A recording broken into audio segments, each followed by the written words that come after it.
Good evening সবাইকে। তো যাই হোক, শেষে আমি যেটা ভাবলাম যে না, ওদের আমাদের ইউনিভার্সিটির ওয়েবসাইট বা সফটওয়্যার সেটা অবশ্যই ঠিক হবে বা উন্নত হবে এবং সমস্যার সমাধান হবে। তো যাই হোক, দেখো, তো এখানে আমি তোমাদের মূলত যে প্রশ্নগুলোর আমি উত্তর করেছি, এই যে কটা উত্তর করেছি এখান থেকে এই কটা থেকেই কিন্তু 75 এসছে ছেলে মেয়ে বা ছাত্র, ঠিক আছে। এবার আমি জানি না যে এটা কেন হচ্ছে, কি কারণে হচ্ছে, ঠিক আছে। তো যাই হোক, প্রথম যেটা প্রশ্ন, যে application of principal of sociology two education is known as, দেখো, যখন আমরা সোশিওলজির যে বিভিন্ন প্রিন্সিপাল নীতি আছে যেগুলোকে যখন এডুকেশনের ক্ষেত্রে প্রয়োগ করি তখন তা কিন্তু এডুকেশনাল প্রিন্সিপাল, এডুকেশনাল সোশিওলজি হয়ে যায়, ঠিক আছে। তো তার জন্য উত্তর নম্বর হচ্ছে শিক্ষাগত সমাজবিজ্ঞান, শিক্ষামূলক সমাজবিজ্ঞান, অনেকে বলে শিক্ষাগত সমাজবিজ্ঞান। এবার স্ট্রাটিফিকেশন ইজ, তাহলে স্ট্রাটিফিকেশন স্তর বিন্যাস, তাহলে আমরা আমাদের সমাজে স্তর বিন্যাসটা কেন করে থাকি, কার ভিত্তিতে করে থাকি? হতে পারে সেটা জাতির ভিত্তিতে, হতে পারে সেটা অর্থের ভিত্তিতে, হতে পারে সেটা বর্ণের ভিত্তিতে, হতে পারে সেটা লিঙ্গের ভিত্তিতে, এরকম।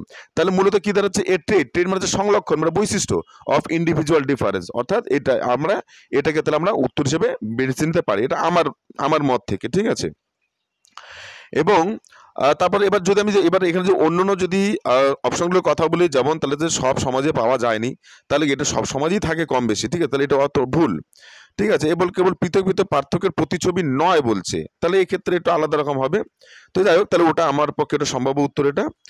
এরপর হচ্ছে নিম্নলিখিত বিষয়গুলির মধ্যে, নিম্নলিখিত বিষয়গুলির মধ্যে, ঠিক আছে, কোনটি সাধারণত সামাজিকীকরণের প্রক্রিয়া চলাকালীন শেখা? দেখো, সামাজিকীকরণ প্রক্রিয়া মানে এটা হচ্ছে এমন একটা প্রক্রিয়া বা পদ্ধতি যার মাধ্যমে সমাজের রীতিনীতি, আদব কায়দা, ঠিক আছে, সংস্কৃতি, খাদ্যাভ্যাস যা আছে সবকিছু যখন আমরা শিখি, তো সেটাকে আমরা বলতে পারছি এটা। তাহলে আমাদের চারপাশে মানুষের ভাষা, তাহলে কি এটা আমরা সমাজে চলতে চলতে শিখি। তারপরে আমাদের জীবনে যে ভূমিকা পালন করতে, তাহলে আমাদের জীবনে কি কি ভূমিকা পালন করতে হয়, এগুলো কোথায়, এটা আমরা সমাজে চলতে চলতে শিখি, ঠিক আছে। তারপরে সংস্কৃতি, রীতিনীতি, এটা আমরা শিখি। তাহলে এখান থেকে দেখো, বা এই যখন আমরা পাশাপাশি দেখছি যে দুটো উপাদান, যেমন সাংস্কৃতিক রীতিনীতি, এটাও আমরা শিখি, মানুষের ভাষা এটা, তাহলে দুটো তো আমরা কনফার্ম, তাহলে বুঝাচ্ছে এটা সবগুলোর উপরে উত্তর হওয়া উচিত, ঠিক আছে। এরপর কি বলছে যে আহ, কোনটি প্রাথমিকতার উপযুক্ত উদাহরণ হিসেবে গ্রহণ করতে পারে, তাহলে প্রাথমিক যেহেতু বলছে, তাহলে প্রাথমিক গোষ্ঠীর যদি আমরা সংজ্ঞা দেখি তাহলে কি দেখবো, যে প্রাথমিক গোষ্ঠী বলতে এমন একটা গোষ্ঠীকে বুঝবো যেখানকার সদস্য সংখ্যারা মুখোমুখি হবে, অর্থাৎ তারা অন্তরঙ্গ প্রকৃতির হবে, ঠিক আছে। তাদের মধ্যে স্বার্থকেন্দ্রিত কাজ থাকবে না, এবং যেটা কিনা মানুষের প্রাথমিক চাহিদাগুলো পরিপূরণ করে, এই জন্য তো প্রাথমিক নাম। বা সবার আগে যেই সংস্থা বা যেই গোষ্ঠীর উৎপত্তি হয়েছে, তাই তাকে অনেকে এটাকে প্রাথমিক গোষ্ঠী বলেছে, তা সেই দিক থেকে পরিবার, ঠিক আছে। এরপর হচ্ছে কি নেতৃত্ব আজ ক্রমবর্ধন ধারণার সাথে যুক্ত।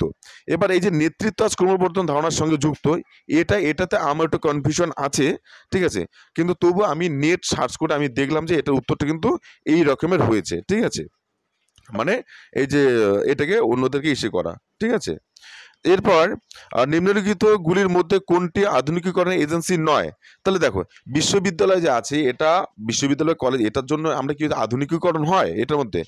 তারপরে প্রাথমিক বিদ্যালয়, এর মাধ্যমে প্রাপ্তবয়স্কদের শিক্ষা কেন্দ্র, এটার মাধ্যমে আমাদের মধ্যে আধুনিকীকরণ হয়। তাহলে সামাজিকীকরণ, ধর্মীয় যে একটা প্রতিষ্ঠান আছে, এটার মধ্যে আধুনিকীকরণ হলেও সেটা কিন্তু তারা কিন্তু তাদের যে একটা নিজস্বতা, সেখান থেকে কিন্তু বেরিয়ে আসতে পারেনি। অর্থাৎ আধুনিকতার একটা বৈশিষ্ট্য হচ্ছে কি, ধর্ম নিরপেক্ষতা হবে।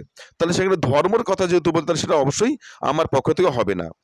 এরপর কি হচ্ছে, man gets true education from the real experience of life. তাহলে এই যে বাস্তব জীবনে এই যে ট্রু এডুকেশনের কথা যদি বলি, তাহলে এখানে আমরা মহাত্মা গান্ধীর একটা বই আছে, যে বইটার নাম হচ্ছে ট্রু এডুকেশন, যেটা মহাত্মা গান্ধী লিখেছেন, ঠিক আছে। তো সেই জায়গা থেকে আমি জানি, আমার মত যে মহাত্মা গান্ধী উত্তর হবে, ঠিক আছে। এরপর হচ্ছে মার্কস ইকোনমিক কি ইনফ্রাস্ট্রাকচার ইজ কনসার্নড উইথ। তাহলে মার্কসিজম যে আছে, কার্ল মার্কস, উনি মূলত আমাদের সমাজে একটা ধনী ধনী শ্রেণী এবং একটা হচ্ছে দরিদ্র, ঠিক, বা শ্রমিক শ্রেণী।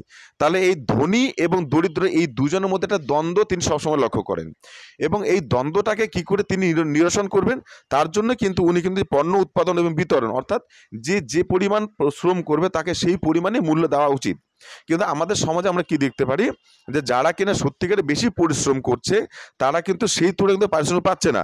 ফাঁকের থেকে কি হচ্ছে, মুনাফাটা কিন্তু অর্জন করে নিচ্ছে মানে ধনী শ্রেণীর লোকেরা, ঠিক আছে। তো এই দিক থেকে আমার মতে এটা হবে তোমাদের উত্তর। এরপর কি রয়েছে, আধুনিকীকরণের জন্য নিচের কোনটি আহ আচ্ছা, আমি বাংলাটা ঠিক অর্থটা বুঝতে পারি যে which of the following is not the contributory factor of modernisation.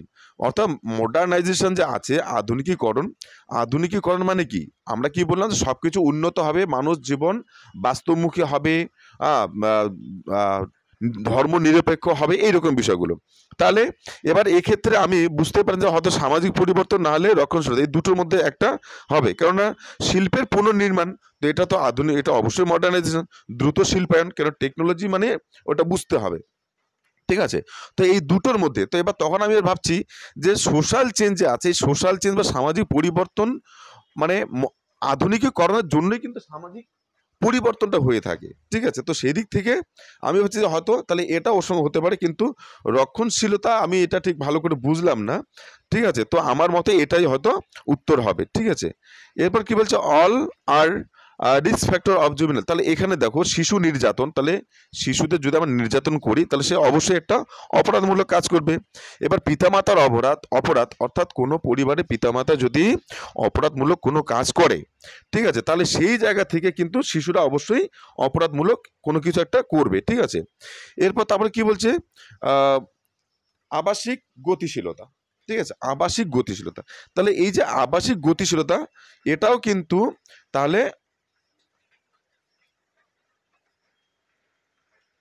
আচ্ছা, তাহলে এই এখানে কিন্তু আমার মনে হয় এই আবাসিক গতিশীলতা এটাও কিন্তু একটা একটা ভালো একটা উত্তর। ঠিক আছে, এবার পিতামাতার অতিরিক্তভাবে জড়িত থাকা, এটা তাহলে না হতে পারে। ঠিক আছে, কেননা যত বাবা মা যত ছেলে মেয়েদের সঙ্গে ভালোভাবে যুক্ত হয়ে থাকবে, তত তো তারা তো খারাপ যে প্রবণতা সেগুলো থেকে দূরে থাকবে, তাই না? তাহলে তাহলে আবাসিক গতিশীলতায় এটা কিন্তু উত্তর হওয়ার অনেকটা সম্ভাবনা আছে। ঠিক আছে, এই মুহূর্তেতেও মানে আমার তাই উপলব্ধি বা মনে হচ্ছে। ঠিক আছে, এরপর হচ্ছে শিক্ষাগত সমাজতত্ত্ব শব্দটির প্রচলন কে করেন? তাহলে এখানে যদি আমরা এই যে শিক্ষাগত এডুকেশনাল সোশিওলজির কথা বলি, তাহলে দেখো সোশিওলজি যে কনসেপ্ট আছে এটা কিন্তু দিচ্ছে অগস্ট কোট বা কমটি। ঠিক আছে, এবং জর্জ পেনি ইনি কিন্তু এডুকেশনাল সোশিওলজি শব্দটাকে কিন্তু ইনি কিন্তু এটি কিন্তু দিয়েছেন। ঠিক আছে, সেদিক থেকে এটা হচ্ছে উত্তর। এরপর কি হচ্ছে, conflict theory of social change, অর্থাৎ সামাজিক পরিবর্তনের দ্বন্দ্বিক দান্দিক যে তত্ত্ব, তাহলে দান্দিক তত্ত্ব কিন্তু কার্ল মার্কস দিয়েছে। এরপর হচ্ছে এ ক্যাটাগরি অফ পিপল, আচ্ছা, a category of people who share a common position in a hierarchy are commonly known as, অর্থাৎ শ্রেণীবিন্যাসে একটি শ্রেণীর লোকেরা যারা একটি সাধারণ অবস্থানে থাকেন তাদের সাধারণ পরিচিতি হলো। ঠিক আছে, তাহলে তাহলে এটা জাতি, এটা ঠিকই আছে। ঠিক আছে, সোশ্যাল ক্লাস, সোশ্যাল মোবিলিটি, আচ্ছা, এটা কি বলছে, শ্রেণীবিন্যাসে একটি শ্রেণীর লোকেরা যারা একটি সাধারণ অবস্থানে থাকেন তাদের সাধারণত পরিচিতি হলো। ঠিকই আছে, তাহলে সোশ্যাল ক্লাস এবং কাস্ট, তাহলে কাস্ট মানে জাতি, এবার ক্লাস এটাও হতে পারে। ঠিক আছে, কিন্তু মোবিলিটিটা হবে না। হ্যাঁ, তো এই দুটোর মধ্যে একটা, তো সেক্ষেত্রে যদি আমরা কমিউনিটির কথা বলি তাহলে সোশ্যাল ক্লাস। ঠিক আছে, তাহলে যদি আমরা কমিউনিটি এরকম একটা উদাহরণ ধরি তাহলে কিন্তু সোশ্যাল ক্লাস এটা উত্তর হচ্ছে। আবার যদি কাস্ট ভাবি তাহলে সেটাও তো একটা কমিউনিটি, তো সেটাও কিন্তু হতে পারে, অর্থাৎ এই দুটোর মধ্যেই একটা হবে। এরপর কি বলছে যে কলেজ ছাত্রদের সৃজনশীল, অর্থাৎ এই যে সাইবার অ্যাক্টিভিস্ট স্টুডেন্টস মুভমেন্ট, এটা কিন্তু একটা কিন্তু গুরুত্বপূর্ণ জিনিস। এটা মনে হয় 2009 সালে সম্ভবত হয়েছিল, একটা সাইবারের উপরে একটা আহ, একটা আন্দোলন হয়েছিল, স্টুডেন্ট মুভমেন্ট। তাহলে এটা কিন্তু আমার পক্ষ থেকে এটাই হওয়া উচিত। ঠিক আছে, এর হচ্ছে a group in which one are we feeling, তাহলে এটা আমি যেটা বললাম যে প্রাথমিক গোষ্ঠী পরিবার। ঠিক আছে, এরপর হচ্ছে education sociology is the study of those, তাহলে এটা টিপি মুন ইনি বলেছে। ঠিক আছে, এরপর হচ্ছে যদি আমরা এই যে এখানে যেটা বলা আছে যে person equally before the law or equal protection, তাহলে কোথা থেকে, আর্টিকেল 14। এবার এই যে school is a simplified purified better balance society, এটা অবশ্যই জন ডিবি। ঠিক আছে, এবং কালচার, কালচারের কথা যে আছে, তাহলে কালচার মানে আমরা কি ভাবি, এখানে বলছে একটি গোষ্ঠীর মানুষের অনুভূতির সমষ্টি, একদম ঠিক।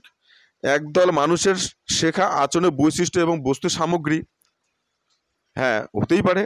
একটি গোষ্ঠীর লোকের সম্পর্কের সামগ্রিকতা, হতেই পারে। ঠিক আছে, তাহলে এখানে অল অফ দিস। তো যাই হোক, এখানে আমি তোমাদের এই কটা প্রশ্নের উত্তর আমি এভাবে দেখলাম। হ্যাঁ, ঠিক আছে, আশা করি এখান থেকে এগুলি তোমাদের উত্তর হবে। তাহলে সবাই দেখো, এবং আমি ফোর পেপারটা আমি যতটুকু সম্ভব পারছি আমি দিয়ে দেওয়ার চেষ্টা করছি। ধন্যবাদ সবাইকে। তবে আমার মনে হচ্ছে সফটওয়্যার যদি ডেভেলপ এতটা করেছে, সার্ভার আর সমস্যা হবে না। অতএব সময় আছে, তোমরা ধীরে সুস্থে ভেবে চিন্তে দেওয়াটাই ভালো হবে। ঠিক আছে, সবাইকে ধন্যবাদ।